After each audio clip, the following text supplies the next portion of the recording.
जंगल वाचलं तर भविष्य वाचेल आणि हा संदेश घेऊन पेंच व्याघ्र प्रकल्पातून सुरू झाली एक महत्वाची मोहीम, अंगार मुक्त अभियान. वनवनवा रोखण्याकरिता आणि मानव वन्यजीव संघर्ष कमी करण्याकरिता वन विभागाने उचललेलं मोठं पाऊल. पेंच व्याघ्र प्रकल्पांतर्गत वन विभागाकडून विविध गावांमध्ये व्यापक जनजागृती मोहीम राबवली जात आहे. उपसंचालक अक्षय गजबिये, सहाय्यक वनसंरक्षक पूजा लिमगावकर, वनपरिक्षेत्र अधिकारी जयेश तायडे यांच्या मार्गदर्शनाखाली चोरबाहुली उपवन क्षेत्रात विशेष कार्यक्रम आयोजित करण्यात आलाय.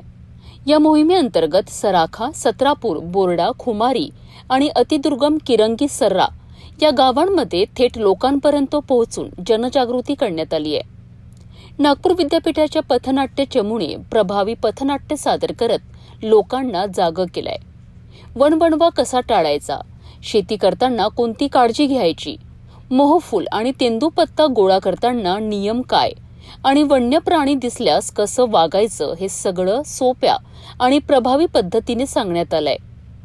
वनवनवा ही केवळ नैसर्गिक आपत्ती नाही, ती मानवनिर्मित चूक असू शकते आणि त्यामुळे जंगलाचं नुकसान, वन्यजीवांचा जीव धोक्यात आणि मानव वन्यजीव संघर्ष वाढतो. या कार्यक्रमात वन विभागाचे अधिकारी, गावातील नागरिक, शेतकरी, पीआरटी टीम आणि मोठ्या संख्येने ग्रामस्थ सहभागी झाले होते. ही मोहीम फक्त प्रशासनाची नाही, तर प्रत्येक नागरिकाची जबाबदारी आहे. जंगल वाचलं तर पर्यावरण वाचेल आणि पर्यावरण वाचलं तरच आपलं भविष्य सुरक्षित राहील.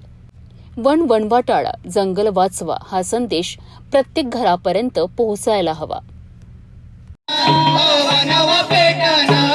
लोक जागृत झाले नाही.